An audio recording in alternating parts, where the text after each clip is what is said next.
Copenhague. Mi tío Magnus Dahl, cuñado de mi madre y viudo, falleció en Copenhague a finales de 1972. Yo soy Abel Beyrius, su sobrino por parte materna. Su notario me localizó, no sé cómo, varios meses después, en París, donde yo vivía en una modesta pensión. Me pidió que me personara en la capital danesa para informarme del testamento de mi tío. No quiso o no pudo adelantarme nada por teléfono. Le aconsejo firmemente que venga a Copenhague lo más pronto posible. Le aseguro que le interesará mucho. Me dijo con insistencia. Aunque desde París a la capital danesa solo hay algo más de 1.200 kilómetros, no me atreví a viajar en mi pequeño Citroën 2 Chevaux que había comprado, usado, 2 o 3 años atrás. Pero no lo hacía porque no me fiara de mi coche, sino porque no me gusta conducir. Además, siempre me han horrorizado las autopistas alemanas. Así que fui en tren y autobús. Tardé algo más de 2 días en llegar. Ya en Copenhague, tan pronto como pude, me entrevisté con el notario que se llamaba Lars Clausen. Era un danés larguirucho y miope, de edad indefinida, aunque bastante mayor y de sonrisa constante. Con lógica alegría, supe que mi tío, al que yo conocía poco, tuvo la brillante idea de designarme a mí, su único sobrino varón, su heredero universal. Cuando el notario me lo notificó y supe de la importancia de la herencia, pareció que mi cuerpo estallaba ante el mayor subidón de adrenalina que he recibido en toda mi vida. Me explicó, en resumen, que casi todo lo que mi tío Magnus tenía era mío. Hizo algunas excepciones de relativa importancia dada la magnitud de la sucesión. Entre ellas figuraban algunos legados o mandas. Una de ellas de relevancia era a favor de mi hermana Miriam, suficiente para cubrir sus necesidades económicas durante toda su vida. Ella me envió un poder que el notario reconoció que era bastante, otorgado a mi favor en el consulado de Dinamarca en Málaga, donde vivía con nuestra madre para ocuparme en su nombre de la aceptación y tramitación de su legado. Otro, también destacado, favorecía al Assistens-Kirkegård. Kierkegaard significa cementerio en danés, donde mi tío deseaba ser enterrado. En Copenhague me alojé en el Hotel d'Angleterre, que era y es el de más solera de la ciudad, aunque muy caro. No quería que el notario supiera de mi pobre y modesta situación. Actué como un pequeño burgués al que, como le ocurre a un mono, cuanto más alto sube, mejor se le ve el culo. Por ello me sonaron a música celestial sus palabras cuando, con su perenne sonrisa, poco después de nuestra primera entrevista, me concretó uno de mis derechos. Monsieur Abel, siempre me llamó así, puesto que es usted el heredero universal de su tío, entiendo que es muy lógico que vaya usted a vivir a su casa, que es parte de la herencia. Los trámites testamentarios durarán varias semanas y creo que estará más cómodo allí. Pensando en que usted aceptaría, he mantenido al servicio doméstico. Le agradecí mucho su decisión y previsión. 2 días después me instalé en la casa de mi tío, situada en el barrio de Norrebro, muy cerca del cementerio Assistens. Es una mansión extraordinaria que yo había conocido muchos años atrás cuando viajé a Escandinavia con mi padre.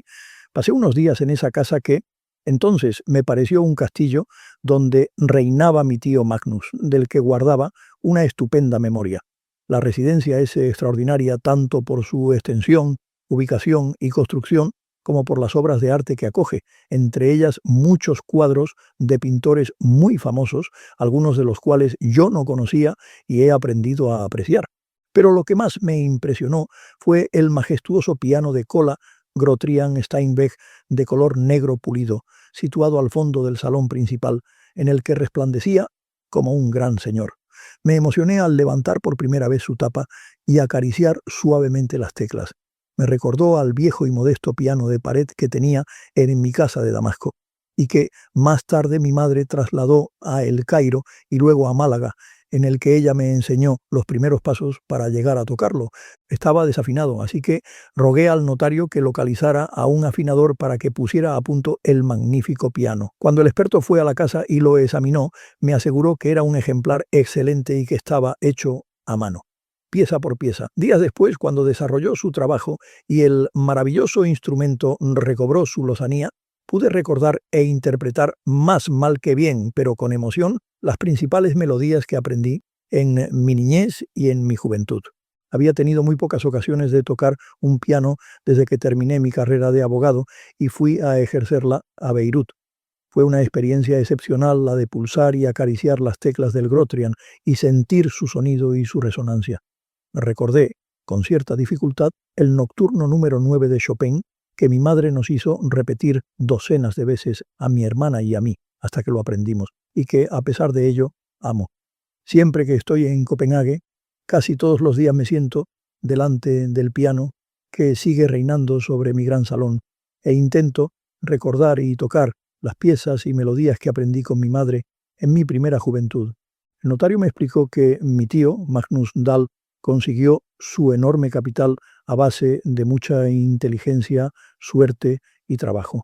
Cuando siendo joven conoció el sur de Europa, se dio cuenta de que una serie de productos que abundaban en esa zona, como determinadas frutas y verduras, quesos y sobre todo vinos, escaseaban en Dinamarca y en toda Escandinavia. Además, sus precios eran prohibitivos. En poco tiempo organizó una amplia red comercial con productores y exportadores del sur europeo que en varias décadas de enorme trabajo de mi tío llegó a ser en el sector alimentario la más importante de Dinamarca. Tomó su propio nombre y apellidos, Magnus Dahl. Tuvo un enorme éxito. Abrió sucursales de su firma en otras zonas de Dinamarca, como Fionia y Selandia. Además, consiguió ser vicecónsul de Francia en Copenhague, de España en Odense y de Italia en Aarhus, las tres principales ciudades del país. De allí se expandió a Noruega y al resto de Escandinavia. Cuando murió había amasado un considerable patrimonio que, por la suerte del destino y la decisión de mi tío, yo heredé. La herencia era y sigue siendo inmensa. En muy poco tiempo pasé de ser un modesto profesor auxiliar en París, con un pobre sueldo, a poseer una considerable fortuna. Aparte de acciones y bonos de las principales empresas y bancos daneses y algunos extranjeros, la sucesión comprendía importantes extensiones de tierras y numerosos inmuebles, tanto en Dinamarca como en otros países. Necesitaba a alguien que se ocupara de administrar tan considerable patrimonio. Se lo comenté al notario y entre los dos fijamos un sueldo mensual para el eventual responsable. Lars Clausen comprendió muy bien lo que yo deseaba. 2 días después me hizo con toda modestia su propuesta. Monsieur Abel, me dijo, esta vez sin sonrisa, no he encontrado a nadie que reúna las condiciones que usted exige y la confianza que debe esperar. Así que le sugiero que yo ocupe el puesto que ofrece. Le aseguro que le satisfará mi trabajo. Me pareció muy bien su proposición. Nunca he tomado una decisión mejor en mi vida. Pocos días después pidió a quien procediera la excedencia o el cese en su trabajo y empezó a colaborar conmigo. Para celebrarlo, me invitó a cenar en su casa, muy hyggelig, una preciosa palabra danesa que significa más o menos que la vivienda es acogedora y en la que se está a gusto, que es como desean los daneses que sean sus casas. Imperaba en ella una pequeña, aunque poderosa mujer de edad indefinida y también sonrisa permanente, que parecía una matrona latina a la que, al parecer, adoraban y obedecían sin chistar sus 4 hijos, 2 chicos y 2 chicas, y su marido. Yo entonces no sabía que la cocina danesa es muy modesta, por lo cual no me sorprendió la espléndida cena que nos ofreció la mujer del notario. La felicito, señora Clausen, su guisado ha sido estupendo. La elogié al término de la cena. Hacía tiempo que no comía tan bien. No sabía que la cocina danesa fuera tan admirable. Se equivoca, monsieur Abel, me contestó con cierta sorna. Se nota bien que lleva poco tiempo en Dinamarca. La cocina de este país no existe. Solo se come cerdo, coles y arenques. Mi guisado está hecho al estilo castellano, según receta que conservo de mis antepasados españoles. Sin tener en cuenta mi sorpresa, continuó. A principios del siglo pasado, Napoleón, cuando preparaba la invasión de Rusia, envió a Dinamarca una importantísima expedición de varios millares de españoles. Como la invasión fracasó, la mayoría volvió a España, pero muchos de ellos se quedaron aquí y se emparejaron con danesas a las que enseñaron lo mucho o poco que conocían de la cocina española. Así, el guiso que ha probado es herencia de aquellos amables invasores. Vaya, lo desconocía. Qué interesante, dije pensativo.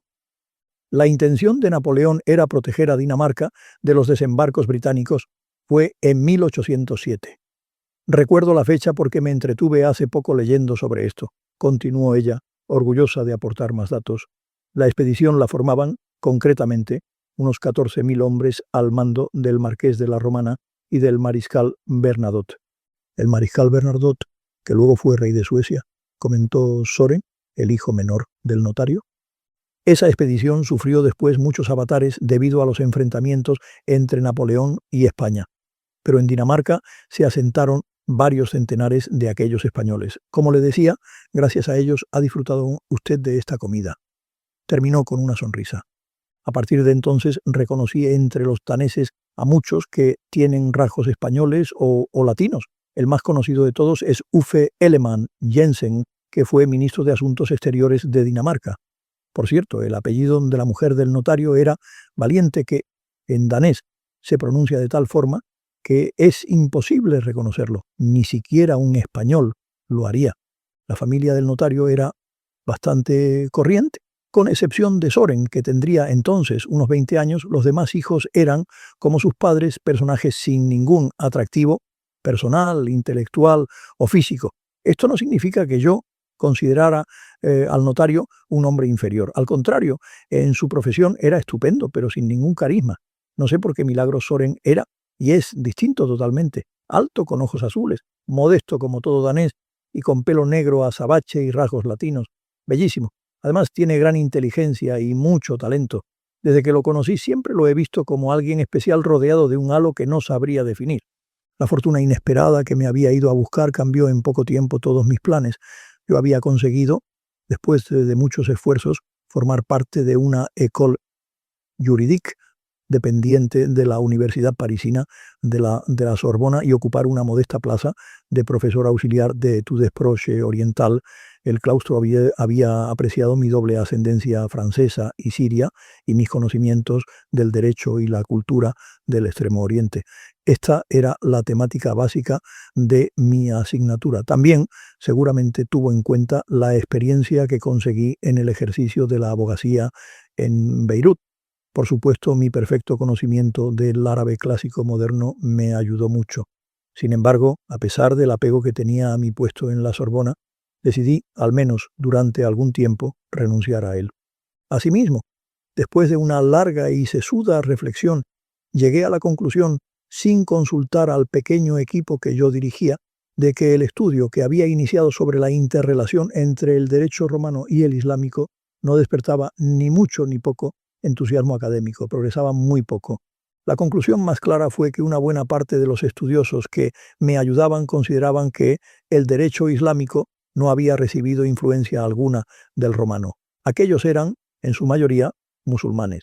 Aseguraban que el derecho básico islámico está íntegramente en el Corán y que éste, así como sus preceptos y normas, había sido revelado a Mahoma por Alá y que por lo tanto no tenía terceras influencias.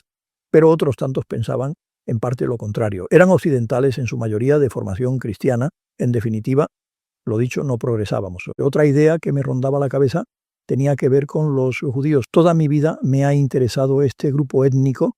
En aquel entonces vivíamos en un mundo en el que habitaban algo menos de 4.000 millones de almas, que serían el doble en algo más de 50 años. De esos miles de millones, solo 15 millones eran judíos, o sea, una parte ínfima.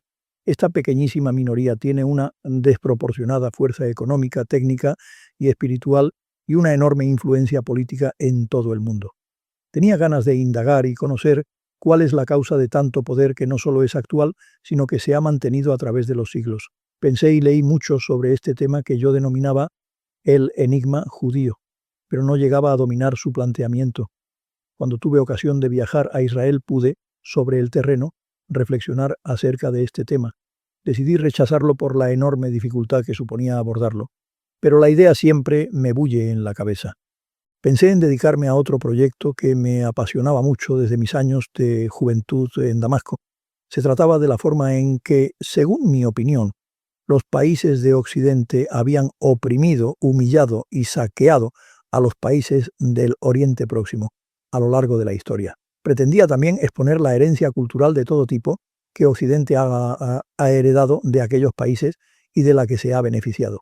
Sin embargo, mi proyecto debería esperar algún tiempo, ya que pensaba, gracias a mi herencia, dedicarme a viajar para conocer mundo, una de mis pasiones no satisfecha, y a completar mi colección de figuras de rinoceronte. Pero el azar hizo que mi vida se desviara del camino que había seguido durante mis 35 años anteriores de existencia.